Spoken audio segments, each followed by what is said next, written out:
Okay, so today we're going to determine the formula of an unknown hydrate. And first we're going to practice the procedure using copper 2 sulfate pentahydrate.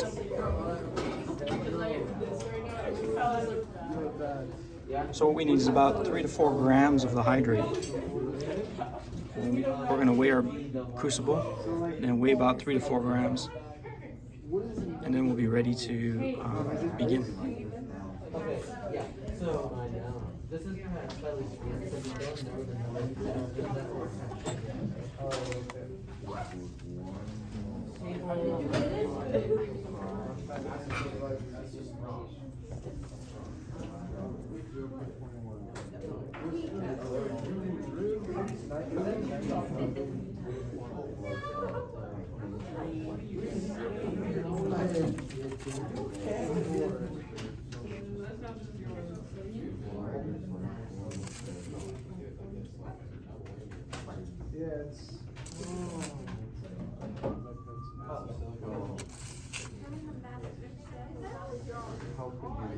It's over 25.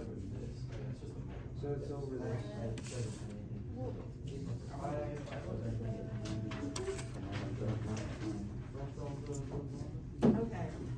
So we'll go with 3271.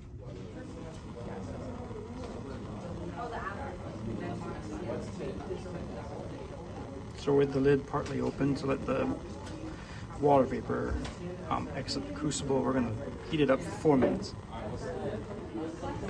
So after 4 minutes of heating, we're going to let the crucible cool down.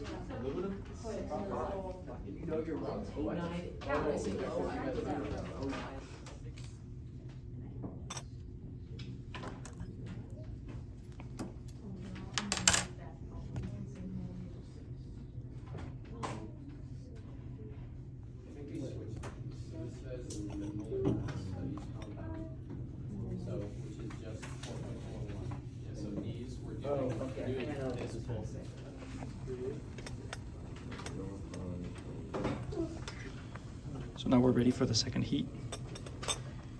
And the second 4 minutes is just to make sure that all of the water is in fact gone from the hydrate. All right, and the second 4 minute complete.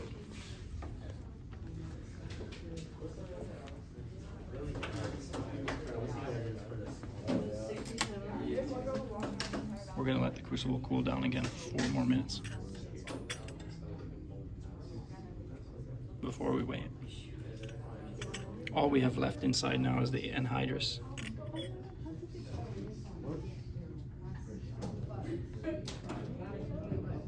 And we can see the substance is not blue anymore, as it was as a hydrate.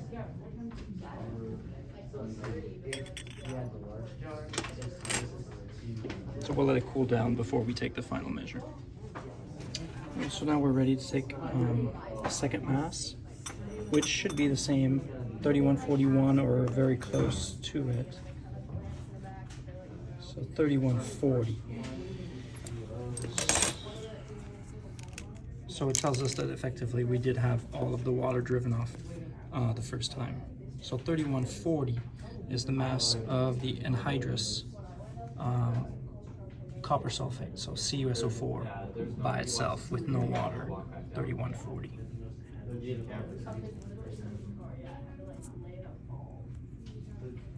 And now we're ready to do our calculations. Well, we're now ready to do the calculations for the lab. And our first calculation is to determine the number of moles of the anhydrous salt that we prepared. So remember, anhydrous means dry, which means that this is the substance that we ended up with in the end. So we had in the end a mass of 31.40, and the crucible itself was 2918. So 3140 minus 2918 right? So 2918 was just the crucible and the cover, and 3140 was the crucible, the cover, and the anhydrous salt. So this is just a very simple subtraction. 31.4 minus 29.18, and that gives us 2.22 grams. So again, this is the mass of the anhydrous product, the dry substance. And we have to then calculate the number of moles of water. So the water can be obtained using the law of conservation of mass. We know that the difference in mass between the hydrate and the anhydrous substance is the water.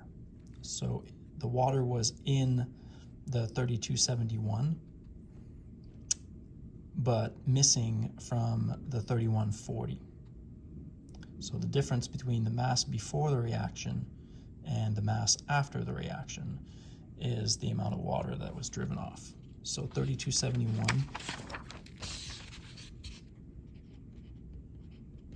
minus 3140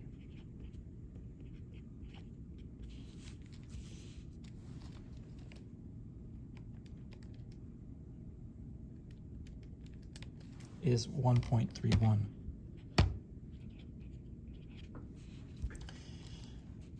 Now we could have subtracted the mass of the crucible here and just get the mass of the hydrate,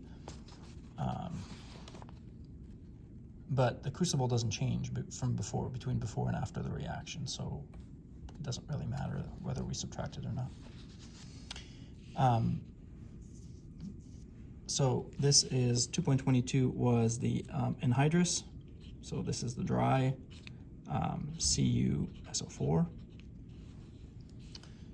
And 1.31 is the H2O.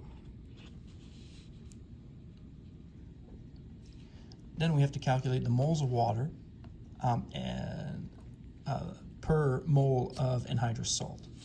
And so from the mass here, what we're going to do is we need to calculate the moles of each substance. So 2.22 grams. And when we did our dimensional analysis, we were setting up the problems in this way where we were taking the substance, what we were given before to start the problem, so 2.22 grams, and we need to go from grams into moles. And so we were using this domino to convert the units from one to the other. And the simple rule is that what you start with goes at the bottom, and what you end with goes at the top. So since we want moles in the end, moles goes on top. And since we start with grams, grams goes at the bottom. And the figure that goes, the numbers that go into the domino is the molar mass, which is the mass, the grams, per mole. So the problem tells us that 1 mole is 159.6.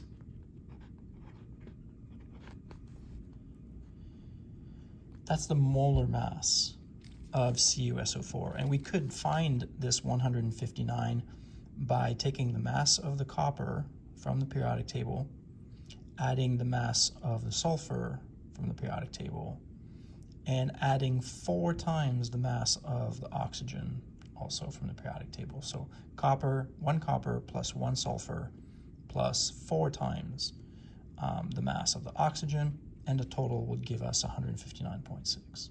And that's how you get the molar mass. So once we have all of our numbers, we do 2.22, which is the number that we start with, grams, multiply by 1 mole, divide by 159 grams. So we see that our grams will cancel, and we're left with moles. So 2.22 divide by 159.6 0.014 moles.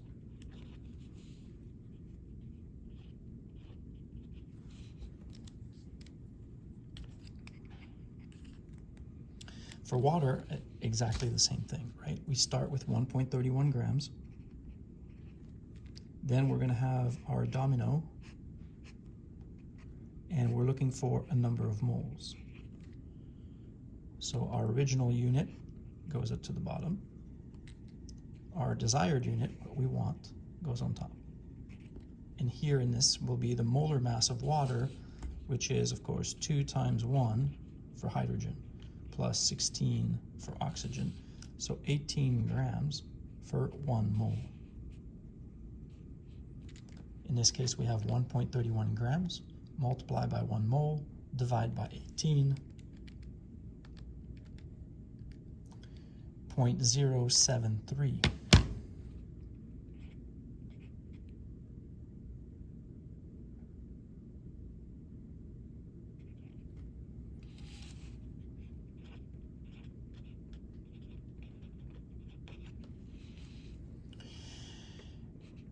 And so for number 3, when they're asking us to do the ratio of the moles of water per anhydrous salt, so what we have is 0.073 moles of H2O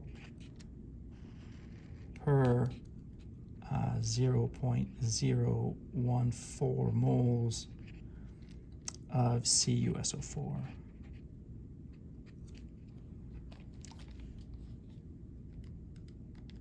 So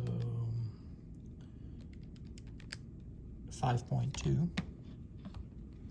So 5.21 is the ratio, which is not too bad, because we were told at the beginning of the experiment that it was CuSO4,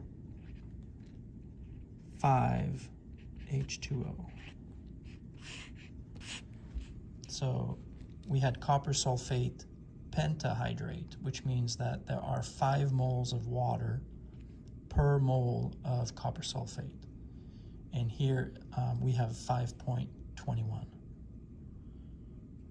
So we have a difference of 0.21 over 5, which is 4.2% error.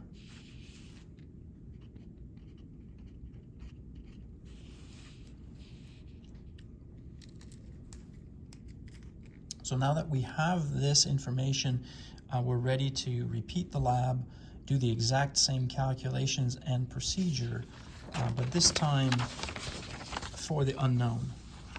And your objective in the lab is to be able to determine which of these 4 hydrates your unknown is. Good luck, and thanks for watching.